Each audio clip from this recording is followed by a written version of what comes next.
Good morning students. आज class 7 के लिए न्यू चैप्टर हम स्टार्ट करने जा रहे हैं, चैप्टर 4 और उसका नाम है सिंपल इक्वेशन। और ये हमारा अलजेब्रा से चैप्टर है हमारे पास। और क्लास 6 में हम पढ़ चुके हैं व्हाट इज अलजेब्रिक एक्सप्रेशन, उसी से ये रिलेटेड है। तो अलजेब्रिक एक्सप्रेशन क्या होता है? हमारे पास कोई भी इक्वेशन एक्सप्रेशन अलजेब्रिक एक्सप्रेशन की बात कर रहा हूं मैं यहाँ पे। इसमें ये किस तरह एक्सप्रेशन होता है आपको याद होगा। इसकी जनरल जो फॉर्म थी वो था हमारे पास ax प्लस b। मतलब कोई भी एक्सप्रेशन जिसमें एक अननोन क्वांटिटी होती थी जिसको हम डिनोट करते थे x y z से, और उसे हम बोलते हैं वेरिएबल। तो यहाँ पे जो हमारे पास x है अननोन क्वांटिटी, और इसकी हमने वैल्यू निकालनी होती है। अननोन क्वांटिटी की हम वैल्यू हमने फाइंड करनी होती है, और इसको हम क्या बोलते हैं? वेरिएबल। वेरिएबल क्यों बोलते हैं इसको? क्वेश्चन ये है हमारे पास। वेरिएबल का मतलब क्या होगा? अलग अलग एक्सप्रेशन में जब उसको सॉल्व किया जाएगा इक्वेशन की फॉर्म में, ठीक है, तो उस वेरिएबल x की वैल्यू हर बार डिफरेंट आएगी, वो सेम नहीं आएगी। तो वेरिएबल का मीनिंग क्या होता है? जो चीज वेरी करती है, बदलती रहती है उसकी वैल्यू। और a और b यहाँ पे जो हमारे पास है ये है रियल नंबर्स। जो a है हमारे पास, ये है हमारे पास ये नंबर जो मल्टीप्लाई हो रहा है x के साथ, कोफिशिएंट ऑफ x, क्या बोलते हैं इसको? Coefficient of x।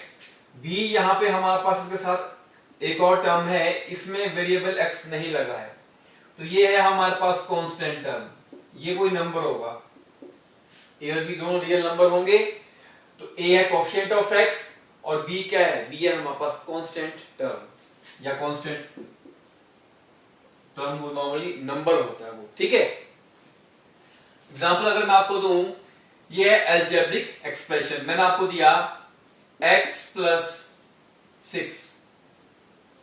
अब जब इसको हम कंपेयर करेंगे ax प्लस b के साथ, इसकी जनरल फॉर्मूले के साथ, तो यहां से हमने निकालना है इसके साथ कुछ भी नंबर यहाँ पे पीछे इंटू नहीं है, तो हम वहां पे हम 1 लिख सकते हैं। क्यों? क्योंकि 1 इंटू एक्स कितना होगा? वो तो x ही रहेगा। तो जब कंपेयर किया मैंने इसको जनरल फॉर्मूले के साथ, तो यहां से कोफिशिएंट ऑफ x 1 आएगा, और b जो मेरे पास है वो 6 है मेरे पास। b क्या है? Constant term. अच्छा, मैं इसको इस तरह लिखता हूं 2y माइनस 3। ये एक और अलजेब्रिक एक्सप्रेशन आ गया, ठीक है। अब यहाँ पे अगेन यहां वेरिएबल x था जनरल फॉर्मूले में। मैंने बोला कि वेरिएबल की वैल्यू हम कुछ भी लिख सकते हैं, x y z s t। अब यहां वेरिएबल को नाम दिया गया है y। तो a यहां पे जो आएगा जब कंपेयर करेंगे इसको हम इसके साथ, a इज इक्वल टू 2, ये हो गया कोफिशिएंट ऑफ y। क्या हो गया ये? और कांस्टेंट टर्म कितनी हमारे पास यहाँ पे? उसकी वैल्यू नेगेटिव में है, तो माइनस साइन जरूर लगाना है आपने। चलिए, ये तो हमारा टॉपिक था लास्ट क्लास का। अब हम इसी अलजेब्रिक एक्सप्रेशन को जो यहां दे रखा है ax प्लस b, हमने कन्वर्ट करना है सिंपल इक्वेशन में। बिल्कुल आसान है। उसके लिए क्या करना पड़ेगा हमारे को? जब हम ax plus b algebraic expression में यहां पे लगाएंगे इक्वल टू का साइन, और इक्वल टू के बाद मैंने यहां पे लिख दिया 0। यहां पे इक्वल टू के साइन के बाद कोई भी नंबर आ सकता है, 0 भी आ सकता है, 4 5 6 प्लस का नंबर भी आ सकता है, -2 -3 -1 नेगेटिव नंबर भी आ सकता है। तो जब मैंने यहाँ पे इक्वल टू का साइन लगाया और आगे मैंने कोई भी नंबर लिख दिया 0 4 -3, अब ये बन गई हमारे पास सिंपल इक्वेशन। क्या बन गई हमारे पास? अब ये जो हमारा आज का टॉपिक है। अब सिंपल इक्वेशन में हम देखें, ये है हमारे पास सिंपल इक्वेशन। इसमें नई चीज क्या है हमारे पास? इक्वल टू का साइन। क्या है हम लोगों के पास? इक्वल टू का साइन आया हमारे पास इसमें। और अब जब इसमें इक्वल टू का साइन आ गया, तो यहां पे हमारे पास दो साइड्स आ रही हैं। दो साइड कौन कौन सी है? ये हमारे पास बन गई है simple equation.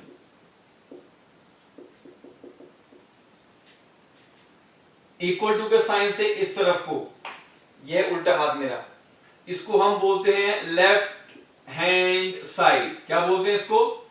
Left hand side. और इक्वल टू के उस तरफ जहां मेरा राइट है, सीधा हाथ है, राइट हैंड है, ठीक है, इसको हम बोल देते हैं right hand side, right hand side. अब मैं सिंपल इक्वेशन का एग्जांपल दे रहा हूं आपको।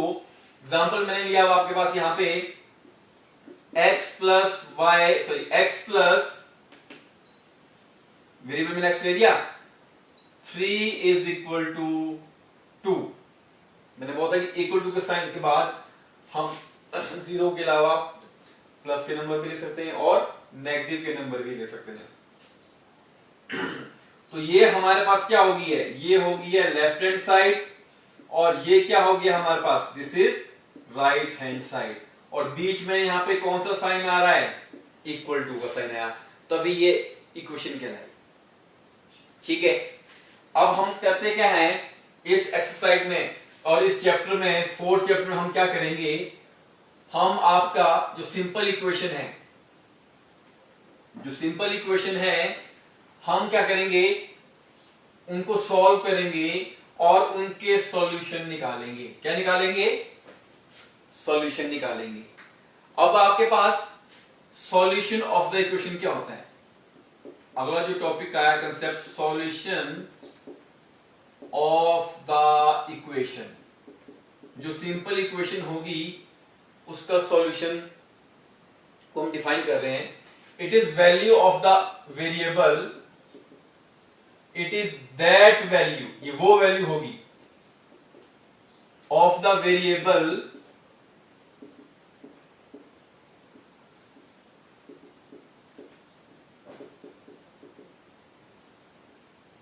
विच सेटिस्फाई द इक्वेशन, जो उस इक्वेशन को सेटिस्फाई करेगा। अब चलिए इसको थोड़ा अंडरस्टैंड करते हैं, समझते हैं। उसके लिए हम फर्स्ट क्वेश्चन करेंगे आपकी एक्सरसाइज का, और वहां पे आपको ये क्लियर हो जाएगा सॉल्यूशन ऑफ द इक्वेशन क्या होता है और कैसे उसको फाइंड आउट करते हैं। आपका जो क्वेश्चन दे रखा है हमारे पास, check whether the given values are satisfy the equation और नॉट, हमने यही चेक करना है। तो पहली इक्वेशन दे रखी है आपके पास, सिंपल इक्वेशन दे रखी है x plus 3 is equal to 0, और यहां पे साथ में आपके पास x की जो गिवन वैल्यू दे रखी है, ये वैल्यू दे रखी है x इक्वल टू 3। ये फर्स्ट क्वेश्चन है आपके पास। अब देखो हमने क्या करना है, ये है लेफ्ट हैंड साइड और ये है आपके पास राइट हैंड साइड। हम यहां पे क्या करेंगे, लेफ्ट हैंड साइड को ही सॉल्व करेंगे। क्या करेंगे हम यहां पे, हमेशा लेफ्ट हैंड साइड लेंगे, वो लिख दी मैंने x प्लस 3, हमने इसी को सॉल्व करना है। सॉल्व कैसे करना है, यहां पे जो x की वैल्यू गिवन दे रखी है, ये x के बदले यहां पुट कर देनी है आपने। x की वैल्यू गिवन क्या दे रखी है, 3, तो यहां पे हमने 3 पुट कर दिया, और प्लस 3 आपको वैसे का वैसे आएगा। 3 प्लस 3 कितना है हमारे पास, 6 आ गया। अब क्या ये जो आंसर आया लेफ्ट साइड में, क्या ये राइट हैंड साइड के बराबर आ रहा है, यहां पे तो 0 है वैल्यू राइट हैंड साइड में, और लेफ्ट साइड में हमारी वैल्यू कितनी आ रही है, 6 आ रही है। तो यहां पे क्या देखा हमने, left hand side is not equal to right hand side. ये x की वैल्यू पुट करने के बाद हमने क्या देखा कि लेफ्ट हैंड साइड का आंसर 6 है, राइट साइड का आंसर वैल्यू कितनी है, 0 है। ये दोनों बराबर नहीं है, इक्वल नहीं है। therefore x इक्वल टू 3 जो हमारे पास है, equal to 3 does not satisfy the equation।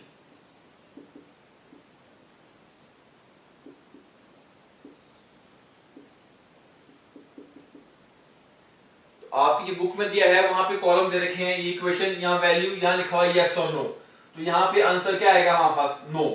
ये जो वैल्यू 3 है हमारे पास, ये सही वैल्यू नहीं है इस इक्वेशन के लिए।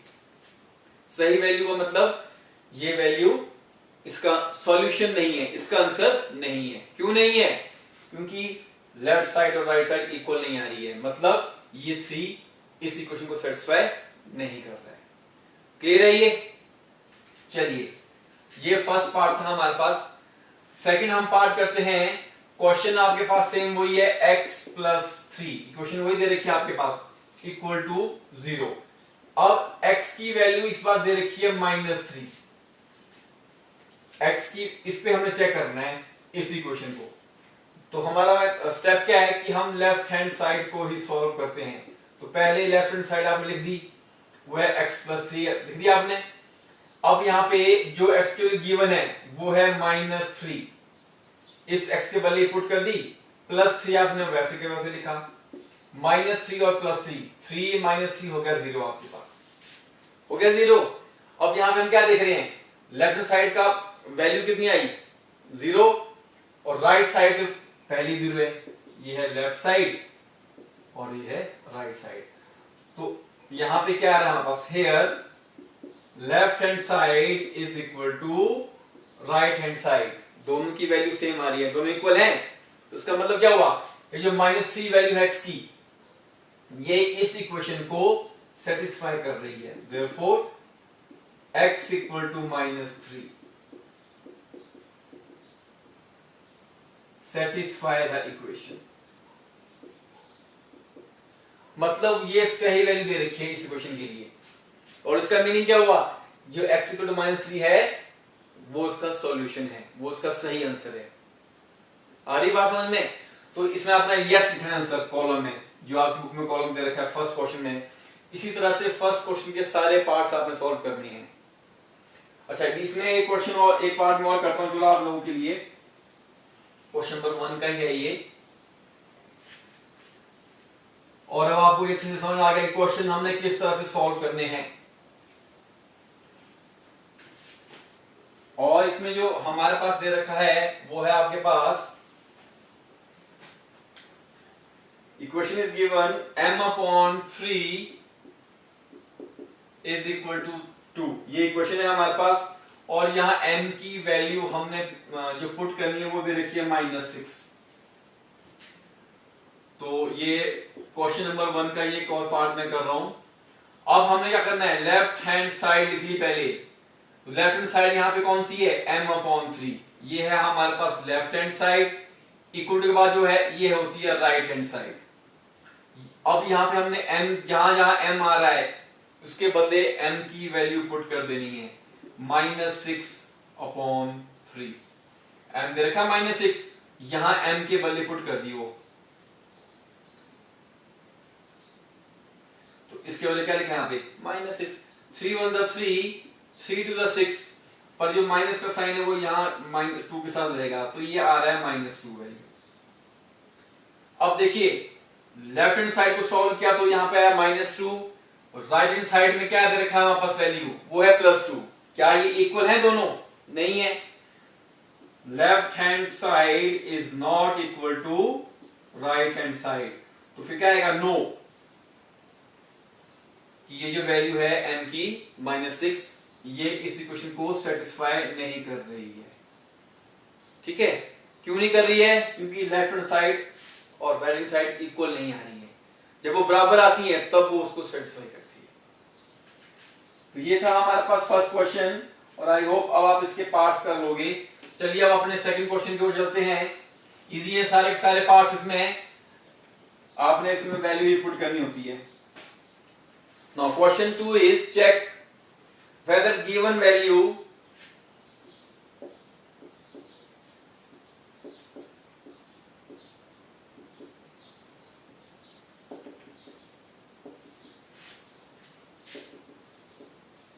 is solution of the equation or not, is solution of equation or not।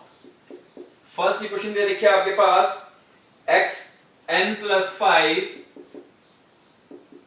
Is equal to 9। n यहां पे वेरिएबल है, और इसको हमने चेक जो करना है वो करना है हमारे पास n इज इक्वल टू 1 पे चेक करना है। हाँ, 1 पे चेक करना है, ये क्वेश्चन है। ठीक है, क्या ये वैल्यू इस इक्वेशन का सॉल्यूशन है? और अभी हमने पहले क्वेश्चन में क्या पढ़ा, अगर इसको यहां पुट करने के बाद लेफ्ट साइड राइट साइड के बराबर आ गई तब वो उसका सॉल्यूशन होगी, और अगर बराबर नहीं आएंगी तो वो सॉल्यूशन नहीं होगी। तो हमने यहाँ पे अगेन सॉल्व करनी है लेफ्ट हैंड साइड ही, तो पहले लिख दिया हमने n+5 है लेफ्ट हैंड साइड। अब यहाँ पे n की वैल्यू n के वैल्यू पुट कर दी 1 + 5, ये आई 6 हमारे पास, और राइट हैंड साइड कितना हमारे पास, वो है 9, तो 6 9 के बराबर नहीं होता।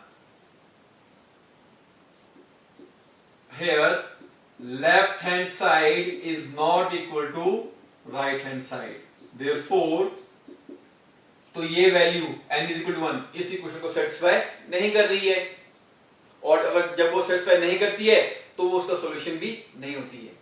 Therefore n is equal to 1 is not the solution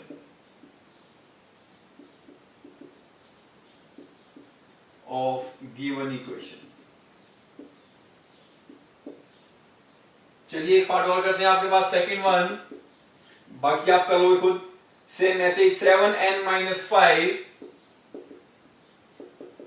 is equal to 19, और n की वैल्यू जिस पे हमने चेक करना है इसको, वो दे रखी है 2। तो अगेन हम क्या करेंगे, इस इक्वेशन की हम लेंगे लेफ्ट हैंड साइड, क्या लेंगे हम इसकी, वो है 7n - 15। अब इसमें n की वैल्यू 2 पुट करनी है n की जगह, तो ये 7 × n, तो ये होगा 7 × 2 - 15, 7 × 2 = 14, और -15 में से 14 लेस कर तो यहाँ -1 बचेगा। तो लेफ्ट हैंड साइड की वैल्यू 1 है, -1 आई, और राइट साइड की वैल्यू है 19। तो अगेन ये इक्वल नहीं आ रही है, here left hand side is not equal to right hand side, therefore n is equal to 2 is not the solution of given equation। ठीक है, सॉल्यूशन कब होंगे वो वैल्यू, जब लेफ्ट साइड और राइट साइड इक्वल आ जाएगी। तो वहां लिखना है आपने,